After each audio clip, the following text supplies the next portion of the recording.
एक बार की बात है। गर्मी की दोपहर थी। प्रचंड सूर्य की किरणों से धरती ज्वालामुखी की तरह जल रही थी। ऐसी ही गर्म दोपहर में एक सज्जन सड़क के किनारे किसी सवारी वाहन का इंतजार कर रहे थे। सज्जन का नाम था सुकुमार। पेशे से सरकारी हेड इंजीनियर किसी मीटिंग के सिलसिले में राजधानी आए हुए थे। अभी अभी वे स्टेशन से बाहर आए हैं और अपने होटल जाने के लिए टैक्सी का इंतजार कर रहे थे। तभी एक टैक्सी वहां आकर रुकती है। सुकुमार सिंह ने टैक्सी वाले को देखा और कहा, अजंता होटल चलोगे?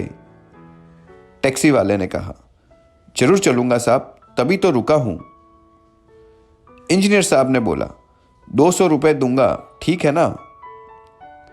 टैक्सी वाला यात्री की बात सुनकर हैरान हो गया, क्योंकि वहां से अजंता होटल का किराया ज्यादा से ज्यादा 50 रुपए होगा और ये महाशय दुगना दे रहे हैं।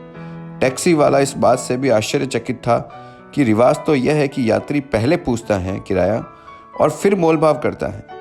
कई तो जितना मांगो उससे आधा देने की कोशिश करते हैं। ये सज्जन पहले से ही दुगना दे रहे हैं। इंजीनियर साहब टैक्सी में बैठे, सफर शुरू हुआ।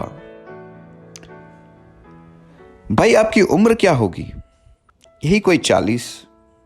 कब से चला रहे हो टैक्सी? बहुत लंबे समय से साहब। मैं टैक्सी जब से चला रहा हूं जब मैं 18 वर्ष का था। पिताजी भी टैक्सी ड्राइवर थे, उनका अचानक देहांत हो गया था, इसलिए मुझे छोटी सी उम्र में टैक्सी चलानी पड़ी। ओह, बहुत समय हो गया तुम्हें टैक्सी चलाते। और बताओ, दिन का कितना कमा लेते हो? साहब कमाई का तो कोई पक्का पता नहीं, पर मजदूरी मिल जाती है। पर समस्या यह है कि टैक्सी पुरानी बहुत हो गई है, बार बार बिगड़ जाती है। इसकी बनवाई में बहुत खर्चा हो जाता है। अब आप तो जानते हो डीजल भी आसमान छू रहा है, फिर भी ऊपर वाले की कृपा से दाल रोटी मिल जाती है। यात्री और चालक की बातें चलती रही। इंजीनियर साहब ने उस टैक्सी वाले के सारे खानदान का पता कर लिया। इस बातचीत में पता ही नहीं चला बातों बातों में कब अजंता होटल आ गया। टैक्सी होटल के बाहर रुकी। यात्री वहां से बाहर उतरे। जहां रुके वहां एक लस्सी का ठेला था। इंजीनियर साहब उतरे और टैक्सी वाले से कहा, बहुत गर्मी है, आओ एक लस्सी पी लेते हैं, गर्मी से कुछ राहत मिलेगी। टैक्सी वाला उनके आग्रह को मना नहीं कर पाया। भला ऐसी भयंकर गर्मी में कौन अपना गला तर नहीं करना चाहेगा। यात्री और चालक बेंच पर बैठकर लस्सी का आनंद लेते हैं। लस्सी पीते वक्त भी उनकी बातें चालू थी। कुछ देर बातों के बाद दोनों ने अपनी लस्सी खत्म की। आगे ये क्या, इंजीनियर साहब वहीं बेंच पर ही अपना सूटकेस खोलते हैं और उसमें से एक मिठाई का डब्बा निकालते हैं। मिठाई के डिब्बे के ऊपर 500 के 2 नोट रखकर उस टैक्सी वाले की ओर बढ़ाते हैं। मिठाई और 1000 रुपए को देखकर टैक्सी वाले का स्वाभिमान जग उठता है। टैक्सी वाला बोलता है, ये क्या कर रहे हैं साहब? मैंने आपको खुलकर अपनी परेशानियों के बारे में बताया, तो क्या आप मुझ पर दया करके ये सब दे रहे हो? शायद आप मेरी गरीबी का मजाक उड़ा रहे हो और मुझे भीख दे रहे हो। नहीं नहीं महाशय, मुझे आपकी दया नहीं चाहिए। मैं अपनी मेहनत का खाता हूं और घर वालों को भी उसी मेहनत का खिलाता हूं। मैं ये आपकी दया स्वीकार नहीं कर सकता। अब आप जो मेरा किराया बनता है वो दीजिए बस। टैक्सी वाले की बात सुनकर इंजीनियर साहब स्तब्ध हो जाते हैं और बोलते हैं, भाई तुम मुझे गलत समझ रहे हो। मैं कोई तुम्हारी गरीबी का मजाक नहीं उड़ा रहा। मैं तो तुम्हारे मेहनत और ईमानदारी का सम्मान करने की कोशिश कर रहा हूं। मैं हर रिक्शे वाले की इज्जत करता हूं। जब मौका मिलता है तो उसकी मदद करता हूं और ऐसा करने के पीछे एक पुरानी कहानी है मेरी। टैक्सी वाला बोलता है, क्या कहानी है साहब? इंजीनियर साहब बोलते हैं, आज से कई साल पहले जब मैं नौकरी की तलाश में इस शहर एक सरकारी नौकरी के इंटरव्यू देने के लिए आया था, जब मैं स्टेशन से उतरा तो मेरी जेब कट चुकी थी और मेरी जेब खाली थी। मुझे टैक्सी पकड़कर जाना था। इंटरव्यू शुरू होने में बहुत कुछ ही समय बचा था।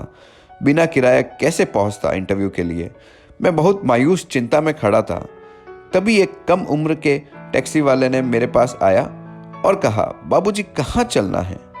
मैंने बोला, चलना तो दूर भी है और ज़रूरी भी है, पर भाई मेरे पास पैसे नहीं हैं, मेरी जेब कट चुकी है। समझ में नहीं आ रहा है क्या करूं। इंटरव्यू के लिए इस शहर आना अब बेकार हो गया, पता नहीं पहुंच पाऊंगा या नहीं। मेरी बात सुनकर उस छोटी सी उम्र के टैक्सी वाले ने जवाब दिया, बाबूजी, आप इस शहर में आए हैं तो हमारे मेहमान हैं। आपकी मुसीबत हमारी मुसीबत है। आप चिंता मत करो, मैं छोड़ देता हूं आपको आपकी मंजिल पर। उसने न केवल मुझे इंटरव्यू की जगह छोड़ा, बल्कि वहीं रुका रहा मेरा इंटरव्यू पूरा होने तक। जब मैं इंटरव्यू देकर आया तो उसने अपना टिफिन आगे किया और बोला, चलो दोनों भाई खाना खाते हैं। खाने के बाद उस लड़के ने मुझे वापस स्टेशन तक छोड़ा और छोड़ते वक्त कुछ पैसे भी दिए वापसी के लिए।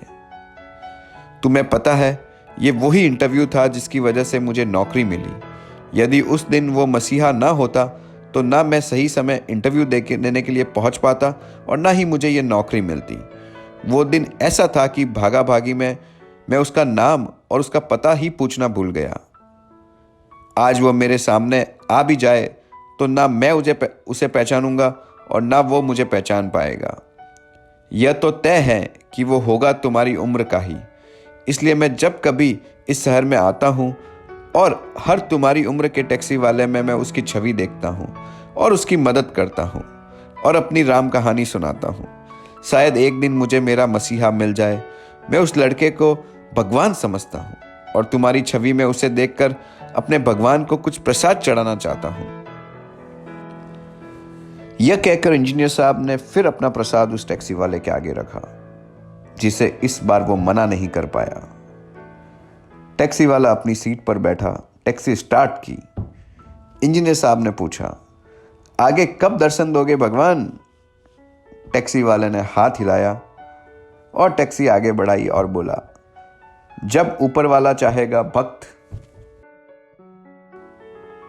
ऐसी प्रेरक कहानियां और घटना की जानकारी के लिए हमारे चैनल को सब्सक्राइब करना ना भूलें। कहानी को लाइक करें, शेयर करें और अच्छा सा कमेंट भी कीजिए।